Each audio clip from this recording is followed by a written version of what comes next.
તો 5000 જૂનું પ્રાચીન મંદિર આજે આપણે આવી ગયા છીએ અત્યારે ને અત્યારે જો દરિયા કિનારે છીએ અત્યારે આ મંદિર છે ભવાની મંદિર જે 5000 જૂનું પ્રાચીન મંદિર કહેવામાં આવે છે જે મહાભારત સાથે સંકળાયેલું આ મંદિર છે તો હું તેના ઇતિહાસ અને લોકેશનની વાત કરું તો વિડીયોની અંદર કન્ટિન્યુ બન્યા રહેજો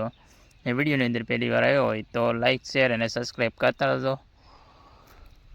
તો આના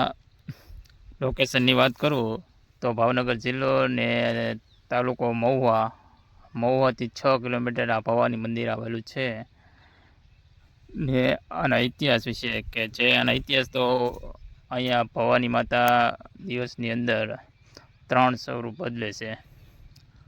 ને એક બીજો એવો ઇતિહાસ છે કે જે રૂકમણી અને કૃષ્ણ ભગવાન સાથે સંકળાયેલો છે જ્યારે રૂકમણી માતાનું હરણ કરવામાં આવ્યું ત્યારે આ ભવાની મંદિરથી રૂકમણી માતાનું હરણ કરવામાં આવેલું છે કૃષ્ણ ભગવાન એવો આનો કંઈક ઇતિહાસ છે ને બીજો પણ એવો ઇતિહાસ છે કે અહીંયા ભવાની માતા જે દિવસની અંદર 3 સ્વરૂપ બદલે છે તો સવારની અંદર એનો સ્વરૂપ બાળક સ્વરૂપે હોય છે ને બપોરના ટાઈમે યુવા અવસ્થામાં ને સાંજના સમયે વૃદ્ધાવસ્થામાં એમ 3 સ્વરૂપનો કંઈક એવો ઇતિહાસ છે એવા એના તો આવો કંઈક એનો ઇતિહાસ છે ને આ મંદિરે કોણ કોણ આવી ગયા છીએ તો કમેન્ટમાં કહેજો બધા કે આ મંદિરે કોણ કોણ આ 6000 જૂનું કે 5000 જૂનું મંદિર છે પ્રાચીન તો આ મંદિરે કોણ કોણ આવી ગયું કમેન્ટ કરી દેજો બધા ને જય ભવાની માતા લખી નાખજો બધા તો ભવાની માતાનું મંદિર છે અહીંયા જો સામે લાઇટ હાઉસ દેખાય છે એ કતપર બંદરનું છે એ દરિયાની અંદર ખૂબ સરસ મજાની અલગ અલગ રાઇટો છે બધી ને ફરવાલાયક સ્થળ છે જો આ બધી ગાડીઓ બધી પડી છે અહીંયા ને ફરવા માટે અહીંયા હાથમ આઠમનો ને એમ ઘણા બધા મેળાઓ થાય છે અલગ અલગ હાથમ આઠમનો હોય ભાદરવી મહિનાનો હોય છે આમ તો 12 માસ તો પબ્લિક અહીંયા હોય જ તે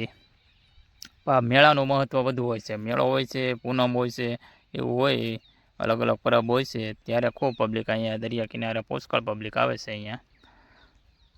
તમે લોકો પણ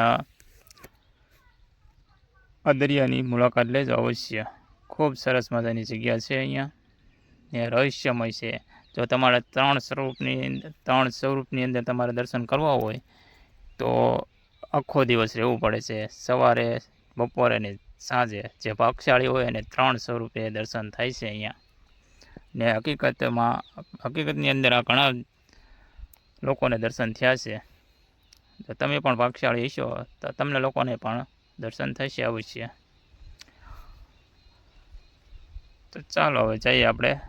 દરિયાની મોજ માણવા તો ચાલો હવે જવાનું છે આપણે દર્શન કરવા માટે તો હજી તો આપણે દર્શન નથી કર્યા કેમ કે થોડીક ભીડ હતી તો આપણે વહી આવ્યા ડાયરેક્ટ દરિયા કિનારે તો આપણે જવાનું છે હવે દર્શન કરવા માટે તો વિડીયોની અંદર કન્ટિન્યુ બન્યા રહેજો ને વિડીયોને લાઇક શેર અને સબસ્ક્રાઈબ કરી દેજો ને જય ભવાની માતા કમેન્ટમાં લખી નાખજો તો ચાલો હવે જઈએ છીએ આપણે દર્શન કરવા માટે તો ફાઇનલી આપણે જઈએ છીએ હવે દર્શન કરવા માટે જો આવું સરસ મજાનું પ્રાચીન મંદિર છે 5000 જૂનું પ્રાચીન મંદિર તો જય ભવાની માતા તો બધા દર્શન કરી લેજો ભવાની માતાના ને કમેન્ટમાં લખી દેજો